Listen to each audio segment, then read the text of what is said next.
नमस्कार जी, सभी को प्यार भरा नमस्कार। और मैं आपका अपना होस्ट और दोस्त मनोहर लाल आप सभी का स्वागत करता हूं आपके अपने YouTube channel RS online classes पर और विजन एकेडमी में ऑफलाइन क्लासेस के अंदर आप सभी का मोस्ट वेलकम है। आइएगा और अपने मिलकर जीके की तैयारी करेंगे। जय हिंद, जय भारत। और आज के सेशन की अपन शुरुआत करेंगे। पीछे की क्लासों में हमने बात की थी राजस्थान का जो इतिहास का अपने जो क्लासें हैं वो शुरू की थी।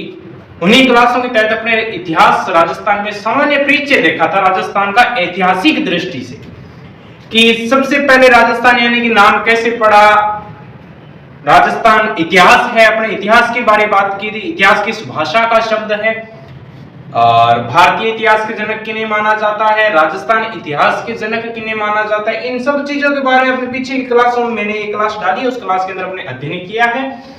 आज अपने उसी सेशन को यानी कि उसी पॉइंट को आगे बढ़ाते हुए आज अपने क्लास शुरू करने जा रहे हैं, तो क्लास जरूर देखिएगा। चलिए आज अपन शुरू करते हैं। राजस्थान का जो ऐतिहासिक परिचय चल रहा था, राजस्थान का अपना क्या चल रहा था, ऐतिहासिक परिचय चल रहा था। राजस्थान का सामान्य परिचय देख रहे थे अपन, और आज इसी सामान्य परिचय को हम थोड़ा बहुत आगे और पढ़ेंगे और कोशिश रहेगी कि थोड़ा थोड़ा हम पढ़कर एक दिन अपनी मंजिल जरूर पा लेंगे। चलिए हम बात करते हैं। मैंने पीछे की क्लासों में मैं थोड़ा सा रिपीट मार देता हूं दोबारा कि हमने पढ़ा था इतिहास। इतिहास मैंने बताया था दो शब्दों से मिलकर बना है, एक तो इति प्लस हास। इति का मतलब होता है अतीत, हास का मतलब होता है उस घटना का यानी कि लिखित कोई घटना घटी है उसका एक जानकारी मिलना। तो इतिहास का शाब्दिक अर्थ क्या हो गया, अतीत में घटी घटना की जानकारी मिलना अपना क्या कहलाएगा, वो अपना इतिहास कहलाएगा। ठीक है। उसके बाद मैंने बताया था, अपने बात की थी इतिहास किस भाषा का शब्द है। ये प्रश्न पूछा गया था भाई, इतिहास किस भाषा का शब्द है। तो अपन यूं मानेंगे इतिहास यूनानी भाषा का शब्द है। किस भाषा का शब्द है, एक यूनानी भाषा का शब्द है। ये अपने बातें पीछे की क्लास में की हुई है, हालांकि मैंने बताया भी है। जिस भी छात्र ने पीछे वाला पार्ट नहीं देखा है तो एक बार वो क्लास जरूर देखना, उसके बाद अपने ये जो आज की क्लास है समझ में आ जाएगी। ठीक है। फिर अपने बात की थी कि इतिहास के जनक के बारे में चर्चा विचर्चा की थी अपने पीछे की क्लास में। इतिहास के जनक के अंदर मैंने बताया था कि राजस्थान इतिहास का जनक माना जाता है कर्नल जेम्स टोड को माना जाता है। राजस्थान इतिहास का जनक किसको मानते हैं, कर्नल जेम्स टोड। उसके बाद अपने बात की थी दूसरी कि भारतीय इतिहास के जनक किन्हें माना जाता है। तो मैंने पीछे की क्लासों में बताया था कि भारतीय इतिहास का जनक मानते हैं अपने वेद व्यास को माना जाता है। ठीक है। फिर अपने तीसरी बात की थी किसकी, विश्व इतिहास का जनक भी हमने पीछे की क्लास में देखा था। विश्व इतिहास का जनक माना जाता है मेरे भाई हेरोडोटस को। किसको माना जाता है, हेरोडोटस को विश्व इतिहास का जनक माना जाता है। पुस्तकों की भी बात की थी अपने थोड़ी बहुत कि वेद व्यास की कौन सी पुस्तक है जो अपने इतिहास के बारे में जानकारी देती है, और हेरोडोटस की कौन सी पुस्तक है जो हमें हिस्ट्री के बारे में जानकारी सब कुछ देती है। तो कर्नल जेम्स टोड की मैंने पुस्तक बताई थी the annals and antiquities of Rajasthan, और वेद व्यास की पुस्तक बताई थी मैंने महाभारत, और अपने हेरोडोटस की पुस्तक बताई थी मैंने हिस्टोरिका। और हिस्टोरिका पुस्तक के अंदर यूनानी व हिस्टोरिक पुस्तक के अंदर यूनानी या फार्स बोल सकते हैं। भारत व फार्स के मध्य विवाद या आक्रमण का जो भी मुद्दा रहा है उस मुद्दे की जानकारी किसमें मिलती है अपने को, वो सारी की सारी जानकारी अपने को हिस्टोरिका नामक पुस्तक में मिलती है। और हिस्टोरिका नामक पुस्तक के रचयिता बताया था मैंने कौन है, तो वो रचयिता है आपके हेरोडोटस। चलिए आज अपने दोबारा थोड़ा बहुत कर्नल जेम्स टोड को पढ़ेंगे। कर्नल जेम्स टोड के बारे में मैंने बातें बताई भी थी, और आज हम दोबारा देखेंगे कर्नल जेम्स टोड के बारे में। आज हम देखेंगे थोड़ा सा colonel James Tod.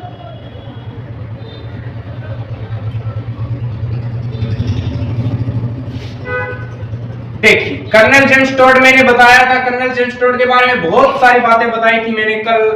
Colonel James Tod कहां का निवासी था भाई, ये बातें भी मैंने बताई थी।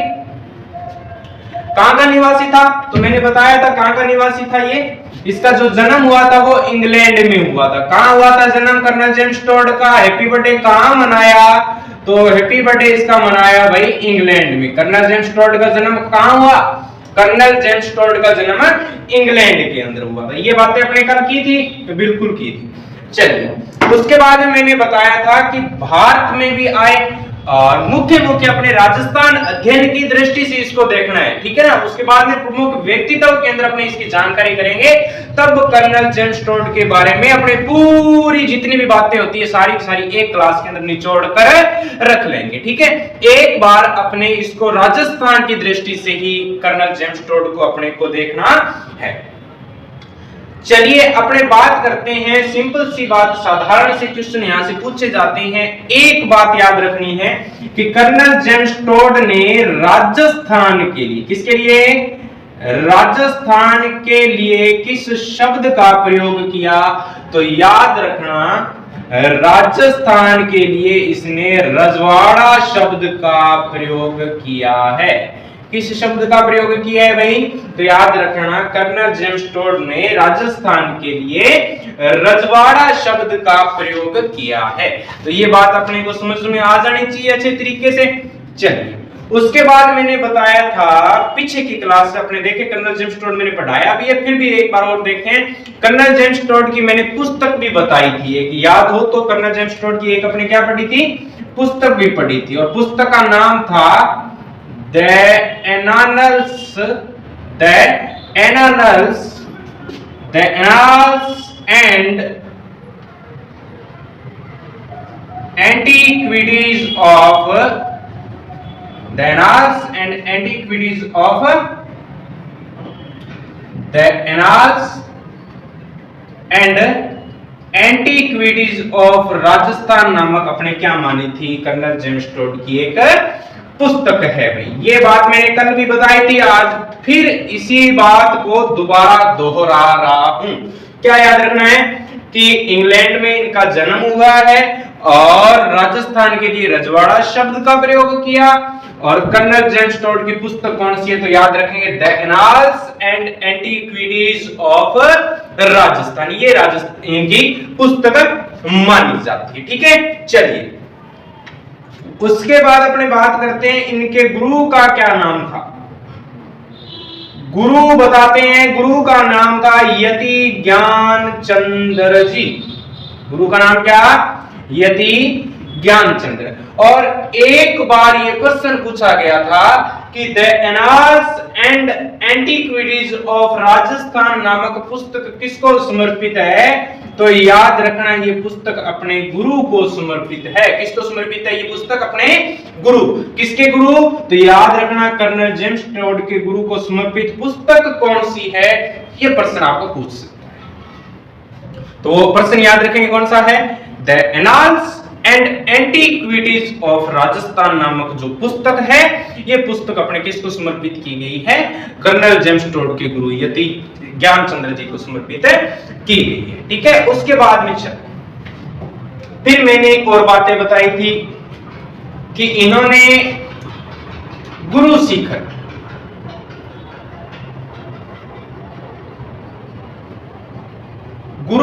को इन्होंने हिंदू ओलंपस कहा है। गुरु शिखर को कर्नल जेम्स टोड ने क्या नाम दिया? तो याद रखेंगे, गुरु शिखर को कर्नल जेम्स टोड ने हिंदू ओलंपस कहा है। क्या कहा है अभी गुरु शिखर ने? सॉरी, कर्नल जेम्स टोड ने गुरु शिखर को, तो याद रखेंगे गुरु शिखर को नहीं लिखेंगे, गुरु शिखर को संतों का शिखर कहा है, ऐसे लिखना। सॉरी ये चीज ध्यान में रखनी है। गुरु शिखर को क्या कहा है? गुरु शिखर को संतों का शिखर कहा है। गुरु शिखर को किसका शिखर कहा है? तो याद रखना, गुरु शिखर को संतों का शिखर कहा है, ठीक है। चलिए, माउंट आबू को क्या कहा है? ये बात याद में रखनी है। क्या याद रखेंगे कि इन्होंने माउंट आबू को क्या नाम दिया? कर्नल जेम्स टोड ने माउंट आबू को क्या नाम दिया है? तो प्रश्न आपका याद हो जाना चाहिए, माउंट आबू को इन्होंने हिंदू ओलंपस कहा है। माउंट आबू को कर्नल जेम्स टोड ने क्या कहा? तो प्रश्न याद हो जाना चाहिए, 1 नंबर पक्का। माउंट आबू को क्या कहा है? हिंदू ओलंपस कहा है। ठीक है, चलिए उसके बाद में एक प्रश्न आपको और याद रखना है कि हल्दी घाटी का जो युद्ध हुआ था, हल्दी घाटी का जो युद्ध हुआ था, इस युद्ध को क्या नाम दिया? तो याद रखना, इसे मेवाड़ का, हल्दी घाटी के युद्ध को मेवाड़ का थर्मोपोली कहते हैं। मेवाड़ का क्या कहते हैं भाई? इसे मेवाड़ का थर्मोपोली कहते हैं। हल्दी घाटी का युद्ध मेवाड़ का क्या कहलाता है? तो याद रखना, थर्मोपोली। मेवाड़ का थर्मोपोली कहा किसने है हल्दी घाटी युद्ध को? तो ये प्रश्न आपका एक फिक्स हो जाना चाहिए। किसने कहा? कर्नल जेम्स टोड ने। ठीक है, चलिए गुरुजी हमने एक प्रश्न और भी पढ़ा था, इन्होंने दिवेर के युद्ध को भी कुछ ना कुछ नाम दिया है। तो अपने यहां थोड़ा ऊपर लिख लेते हैं इसको, दिवेर का युद्ध। दिवेर के युद्ध को इन्होंने क्या कहा है? तो याद रखना, दिवेर के युद्ध को इन्होंने कहा है मेवाड़ का। दिवेर के युद्ध को क्या नाम दिया? तो दिवेर के युद्ध को नाम दिया मेवाड़ का मैराथन। ये 4-5 प्रश्न फिक्स है, इनमें से एक प्रश्न आपको कोई भी प्रतियोगी परीक्षा उठा के देख लेना, उनमें आपको गुरु जो कर्नल जेम्स टोड है इनसे संबंधित एक आधा प्रश्न आपको देखने को इसमें मिल जाएगा। ठीक है, चलिए उसके बाद मैंने बताया था कि बूंदी के राजप्रसाद यानी राज शासकों को, बूंदी के कर्नल जेम्स टोड ने बूंदी के राज शासकों को सर्वश्रेष्ठ बताया है। बूंदी के राज शासकों को इन्होंने क्या बताया है? तो याद रखेंगे, बूंदी के राज शासकों को इन्होंने सर्वश्रेष्ठ बताया है। ठीक है, चलिए उसके बाद में एक प्रश्न और अपने याद रख लेंगे। बाकी कर्नल जेम्स टोड को अपने जब व्यक्तित्व की जानकारी के अंदर देखेंगे तब इनको बहुत अच्छे तरीके से पढ़ेंगे। इनकी पुस्तकें और भी है। ठीक है, एक याद में रखना है, इन्होंने विजय स्तंभ की तुलना, यहां लिख रहा हूं, इसको थोड़ा सा नोट करना है, ध्यान में रखना है क्योंकि ये प्रश्न पूछा गया था। विजय स्तंभ की तुलना, विजय स्तंभ की तुलना, विजय स्तंभ की तुलना कुतुब मीनार से की है। ये याद में रखना है, विजय स्तंभ की तुलना कुतुब मीनार से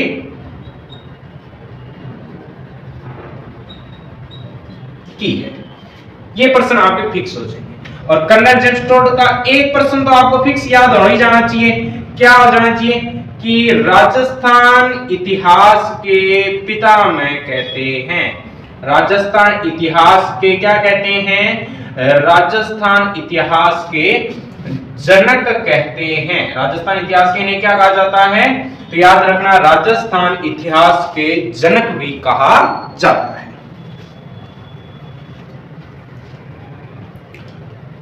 राजस्थान इतिहास के इनको क्या कहते हैं? राजस्थान इतिहास का जनक भी कहते हैं। तो जल्दी से इसका स्क्रीनशॉट ले लीजिए, फिर अपने आगे शुरू करते हैं।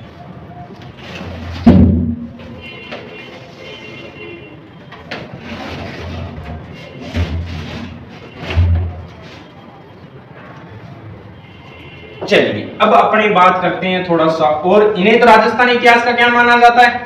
जनक माना जाता है। ठीक है, चलिए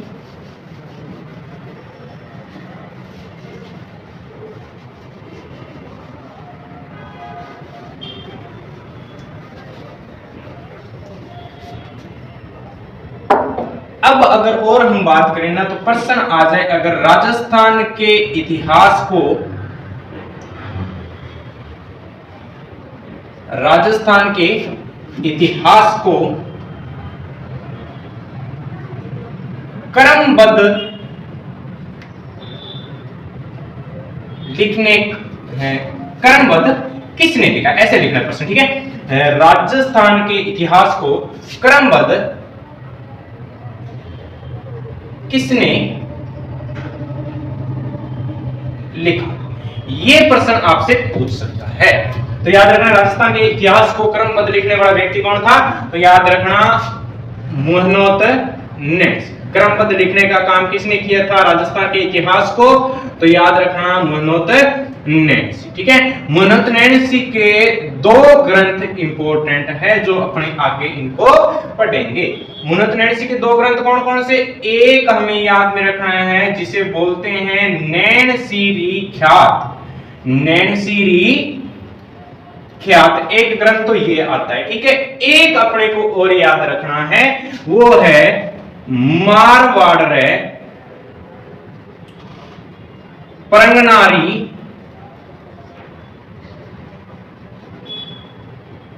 विगत। ठीक है, अगर वहां दिखाई नहीं दे रहा तो यहां लिख देते हैं अपने थोड़ा बहुत। मारवाड़ परंगनारी विगत, ये दो ग्रंथ इंपॉर्टेंट है। इन ग्रंथों को भी आगे अपने उठा के देखेंगे, बहुत अच्छे लिखे हैं इन्होंने। सारी इन ग्रंथों के अंदर सभी शासकों के बारे में जानकारियां मिल जाती है। ठीक है, चलिए उसके बाद और बात करें तो याद रखना एक बात, अपने मुंशी देवी प्रसाद को राजस्थान का अबुल फजल कहा जाता है। मुंशी देवी प्रसाद को मुहन्नोत नैणसी को मुहन्नोत प्रश्न पूछा गया था, ये राजस्थान का अबुल फजल किसे कहते हैं? मुहन्नोत नैणसी को राजस्थान का मुहन्नोत नैणसी को राजस्थान का अबुल फजल कहते हैं। क्या कहते हैं? राजस्थान का अबुल फजल कहते हैं। प्रश्न ये याद में हो जाना चाहिए। अब अगर आपके सामने प्रश्न ये आ जाए कि राजस्थान का अबुल फजल मुहन्नोत नैणसी को कहा किसने था, तो आपका राइट ऑप्शन हो जाना चाहिए ये कहा किसने? तो ये कहा था मुंशी देवी प्रसाद। किसने कहा? मुंशी देवी प्रसाद ने राजस्थान का अबुल फजल किसे कहा है?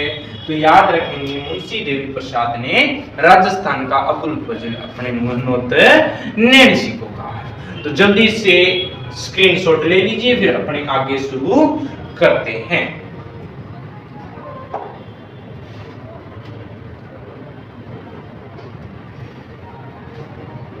चलिए अपने सिंपल सी राजस्थान के नामकरण अध्ययन की दृष्टि से नामकरण के बारे में बात करेंगे। बाकी अपने जैसे जियोग्राफी का पार्ट उठाएंगे उसमें सारी की सारी बातें कंप्लीट कर लेंगे। ठीक है, चलिए क्लास को ज्यादा से ज्यादा शेयर भी करना। आज अपने अब बात करते हैं, नेक्स्ट हम बात करेंगे जॉर्ज थॉमस। बहुत अच्छा व्यक्ति था एक।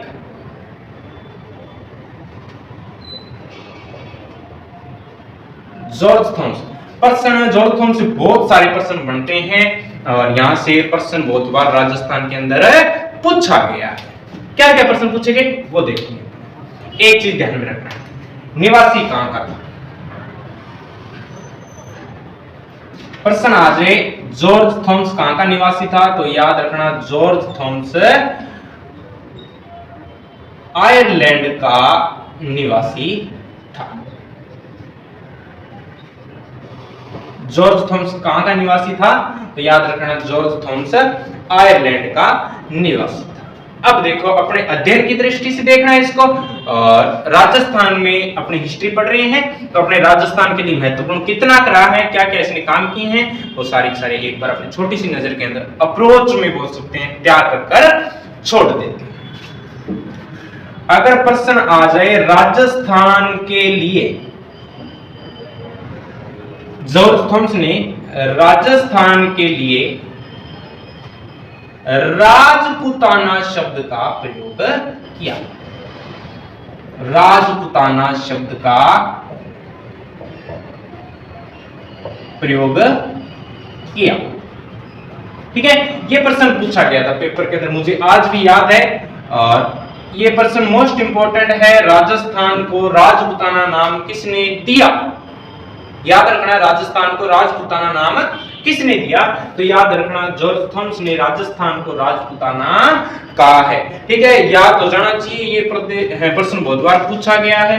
और बार बार प्रतियोगी परीक्षा के अंदर ये रिपीट होता आ रहा है। ठीक है, चलिए राजस्थान कब आए थे, तो याद रखना ये राजस्थान में 1800 ईस्वी में आए थे। राजस्थान में कब आए, तो याद रखना 1800।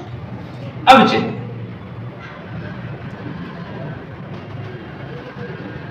राजस्थान में 1800 ईस्वी में आए, पुस्तक पूछी गई थी इनकी। ठीक है, एक चीज ध्यान में रखनी है, प्रश्न ये पूछा गया था कि जॉर्ज थॉमस के बारे में जानकारी अपने को किस पुस्तक में मिलती है, तो याद रखना जॉर्ज थॉमस से संबंधित अपने को जानकारी द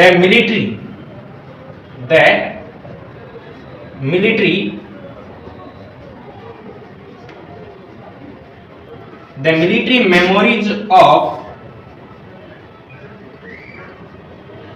मिस्टर जॉर्ज थॉमस, ये पुस्तक है। इस पुस्तक के अंदर अपने को जानकारी मिलती है। ये पुस्तक लिखी किसने थी, तो याद रखना ये पुस्तक, इस पुस्तक के रचयिता है विलियम फ्रैंकलिन। इस पुस्तक के रचयिता कौन है, विलियम फ्रैंकलिन। विलियम फ्रैंकलिन ने 1805 के अंदर अपने को ये जानकारी दी। 1805 में जानकारी मिली। विलियम फ्रैंकलिन ने the military memories of mister George Thomas नामक पुस्तक के अंदर सारी बातें लिखी कि जॉर्ज थॉमस नामक व्यक्ति जो 1800 के अंदर अपने कहां आया था, राजस्थान में आया था। ठीक है, चलिए बताते हैं कि 1803 के अंदर मृत्यु भी हो गई थी। 1803 में ये भी ध्यान में रखना है, 1803 में इनकी क्या होगी, मृत्यु भी होगी। मृत्यु हुई कहां थी, तो याद रखना बीकानेर। मृत्यु कहां हुई थी, मृत्यु बीकानेर के अंदर। कब की बात है, तो 1803। चलिए राजस्थान को रामायण में क्या कहते हैं, ये 2 प्रश्न और याद रखने अपने को। राजस्थान को रामायण में क्या कहा गया था और महाभारत काल में क्या, महाभारत में क्या कहा। ठीक है, ये दोनों के दोनों प्रश्न अपने और याद रखते हैं। राजस्थान को रामायण में क्या कहते हैं और प्रश्न पूछ रहे राजस्थान को महाभारत में क्या कहते हैं, तो ये दोनों के दोनों प्रश्न अपने को याद भी हो जाने चाहिए। क्या पूछेगा, प्रश्न पूछ रहे राजस्थान में रामायण को क्या कहते हैं, तो याद रखना राजस्थान में रामायण को मरुकांतार है। रामायण में राजस्थान को क्या कहा गया है, तो याद रखना राजस्थान को रामायण के अंदर मरुकांतार कहा गया। क्या कहा गया है भाई, तो याद रखेंगे मरुकांतार। प्रश्न आ जाए महाभारत में, तो याद रखना धनवन प्रदेश या धानवन प्रदेश भी प्रश्न पूछ लेता है। ये दोनों के दोनों प्रश्न याद हो जाने चाहिए वे के साथ। क्या क्या, एक तो हमें याद रखना है धनवन प्रदेश और एक धानवन प्रदेश। प्रश्न आ जाए राजस्थान को ऋग्वेद में क्या कहते हैं, ये भी प्रश्न पूछ सकता है, बहुत बार पूछा गया। राजस्थान को ऋग्वेद में राजस्थान का नाम क्या मिलता है, तो याद रखना है ऋग्वेद के अंदर राजस्थान को ब्रह्मवत कहा गया। ऋग्वेद के अंदर राजस्थान का प्राचीन नाम क्या मिलता है, तो याद रखेंगे ऋग्वेद में राजस्थान का प्राचीन नाम ब्रह्मवत मिलता है। क्या मिलता है, ब्रह्मवत। रामायण में मरुकांतार, महाभारत के अंदर धानवन प्रदेश कहते हैं और ऋग्वेद में इसको क्या कहा जाता है, ऋग्वेद के अंदर ब्रह्मवत कहा जाता है। ठीक है, चलिए उसके बाद अपने और बात करते हैं राजस्थान का प्राचीन नाम बसंतगढ़। एक शिलालेख और याद रखना है। ठीक है, बसंतगढ़ इंस्क्रिप्शन बोल सकते हैं उसको, ये नोट कर लो जल्दी से, पहले इसका स्क्रीनशॉट ले लो, फिर अपने आगे और बढ़ते बसंतगढ़ शिलालेख की बात भी करते हैं।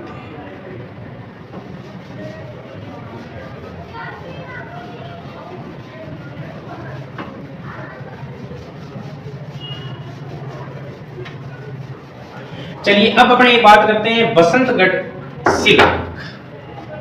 कौन सा शिलालेख, तो याद रखना है बसंतगढ़ शिलालेख।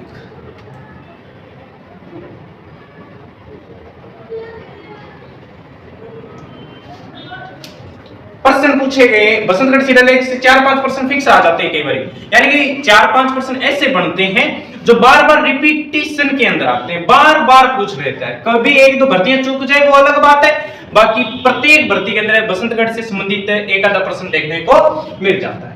तो याद रखना बसंतगढ़ शिलालेख खोजा कहां गया था, खोजा तो कहां, तो याद रखना बसंतगढ़ शिलालेख खोजा था सिरोही। बसंतगढ़ है कहां, तो याद रखना सिरोही।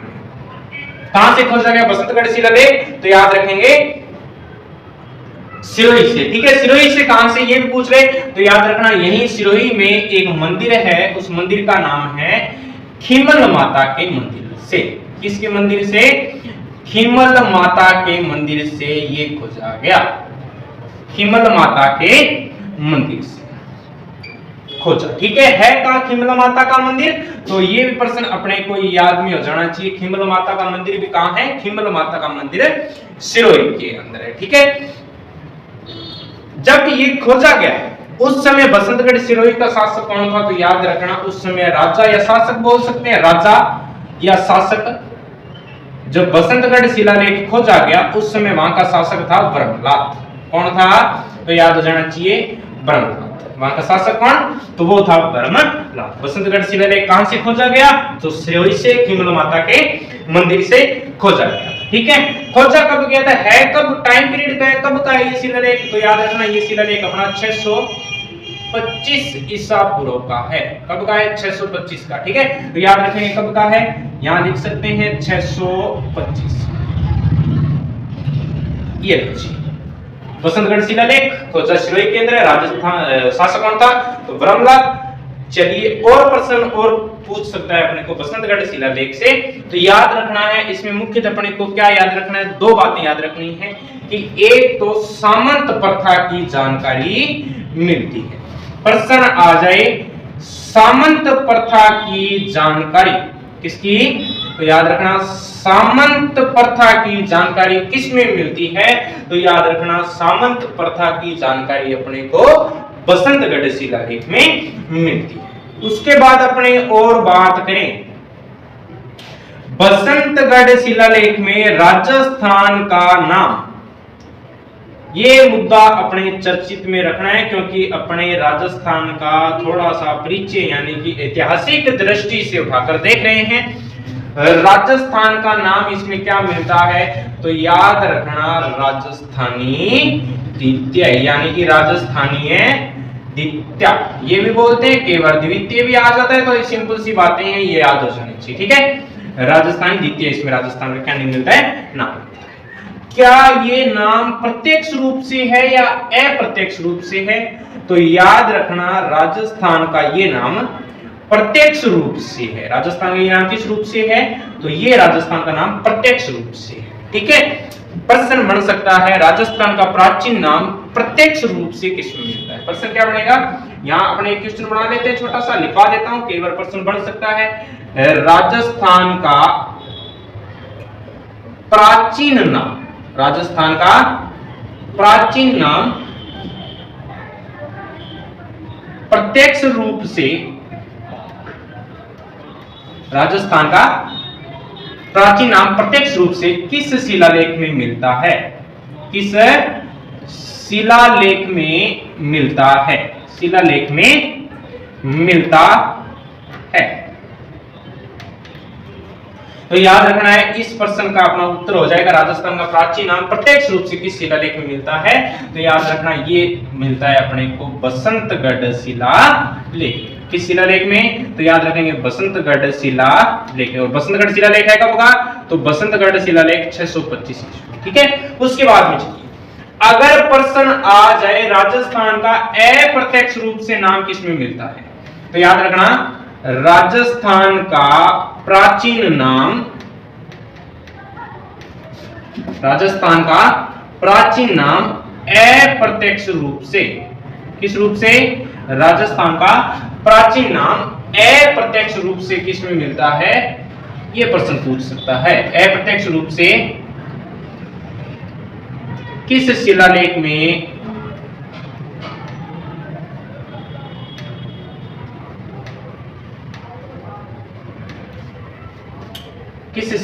में मिलता है, तो याद रखना राजस्थान का प्राचीन नाम अप्रत्यक्ष रूप से मिलता है, वो मिलता है अपने को गोसुंडी शिलालेख में। किस शिलालेख में मिलता है, तो याद रखना गोसुंडी शिलालेख। ठीक है, प्रश्न हो जाना चाहिए याद। एक नंबर फिक्स है, दोनों में से एक प्रश्न पक्का पड़ेगा, ये भी ध्यान में रखना है। ये 532 का पूरा 532 ये भी लिख लेना, ये है कब का, तो ये 532 ईसा पूर्व का है। और मिला कहां था, तो याद रखना ये मिला था अपने को चित्तौड़गढ़ के अंदर, भूसुंडी शिलालेख कहां मिला, चित्तौड़गढ़ में। ठीक है, ये दोनों प्रश्न याद हो जाने चाहिए, क्योंकि यहां से प्रश्न पूछा था, बहुत बार पेपर में पूछ लेता है। ये सेकंड नंबर जो 2 नंबर क्वेश्चन ये बार बार पूछा जाता है पेपर के अंदर। ठीक है, तो इन चीजों को थोड़ा मद्देनजर रखना है अपने को, क्योंकि यहां से प्रश्न कभी भी पूछ सकता है। ठीक है, अब चलिए, ये तो अपना बसंतगढ़ शिलालेख, बसंतगढ़ इंस्क्रिप्शन अपना कंप्लीट हो चुका है। थोड़ा सा भूसुंडी शिलालेख के बारे में भी देख लिया। अब आपके सामने प्रश्न आ जाए राजस्थान के लिए, राजस्थान के लिए राजस्थान शब्द पहली बार कब प्रयोग में लिया, ये प्रश्न पूछा गया। याद रखना, राजस्थान के लिए राजस्थान शब्द का पहली बार प्रयोग, पहली बार 25 मार्च 1948 को, 25 मार्च 1948 को प्रयोग में लिया गया। 25 मार्च 1948 को राजस्थान शब्द का पहली बार प्रयोग किया गया या प्रयोग में लिया गया। ठीक है, ये बातें अपने को याद में रखनी है। अब देखिए 2-4, यानी कि यहां से प्रश्न पूछा गया था और बार बार अपने प्रश्न यहां से देखने को मिल जाते हैं। ठीक है, 2 चीजें और याद में रखनी है। एक तो याद में रखना है राजस्थान दिवस, राजस्थान दिवस, तो राजस्थान दिवस तो याद रखना है 30 मार्च को मनाया जाता है, जबकि राजस्थान दिवस तो कब मनाते हैं, 30 मार्च को। जबकि प्रश्न आ जाए राजस्थान स्थापना दिवस कब मनाते हैं, राजस्थान स्थापना दिवस तो याद में रखना 1 नवंबर को, और 1 नवंबर को राजस्थान अपने क्या मनाते हैं, स्थापना दिवस मनाते हैं। जबकि राजस्थान दिवस को मनाते हैं तो याद रखना 30 मार्च। ठीक है, राजस्थान अपने वर्तमान स्वरूप में कब आया, वर्तमान अस्तित्व, ये भी प्रश्न पूछ सकता है, प्रश्न बिल्कुल आएगा। राजस्थान वर्तमान अस्तित्व में कब आया, तो याद रखना 1 नवंबर 1956 को। कब आया, तो 1 नवंबर 1956 को राजस्थान अपने वर्तमान स्वरूप में या वर्तमान अस्तित्व में आया। कब की बात है, तो याद रखना 1 नवंबर 1956। प्रश्न पूछा गया था राजस्थान शब्द का संविधान में उल्लेख कब किया गया, ये भी पूछ लिया गया। राजस्थान का संविधान में उल्लेख कब मिलता है, तो याद रखना 26 जनवरी 1950 को। कब की बात है, 26 जनवरी 1950 को संविधान में उल्लेख मिलता है।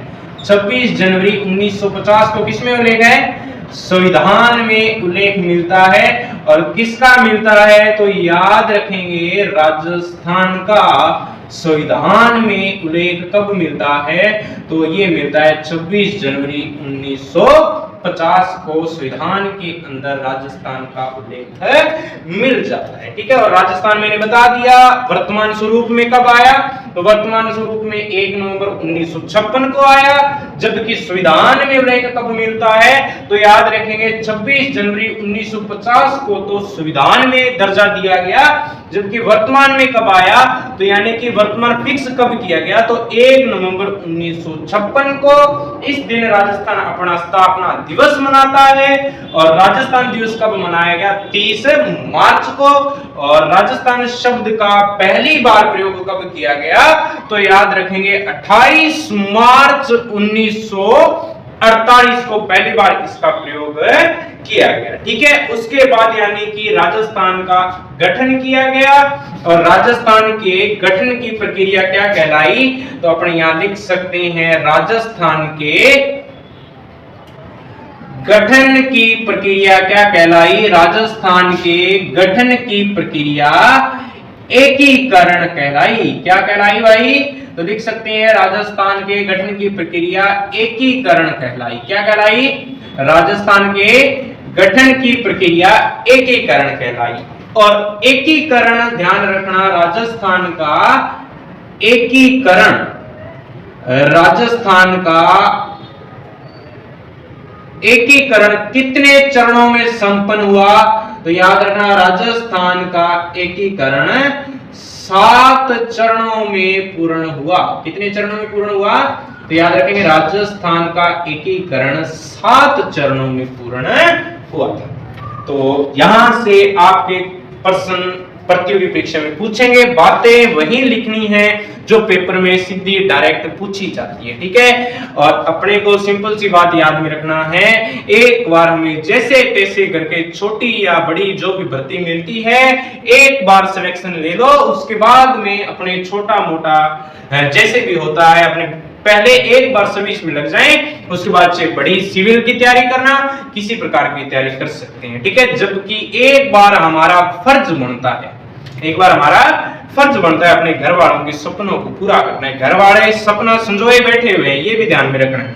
घर वाले सपना संजोए बैठे हैं कि नौकरी लग जाएंगे, हमारा लड़का नौकरी लग जाएगा, मेरा बेटा नौकरी लगने वाला है या मेरी बेटी नौकरी लगने वाली है। और बड़ी मुश्किल से ही, मैं बताता हूँ कि बड़ी मुश्किल से वो पैसे कमा कमा कर लेकर आते हैं। तो एक बार जी जान लगाकर तैयारी कीजिए, दिन रात एक कर दीजिए और 100% आपका सिलेक्शन होगा। चलिए मिलते हैं कल की क्लास में, तब तक के लिए टाटा बाय बाय, टेक केयर, जय हिंद जय भारत।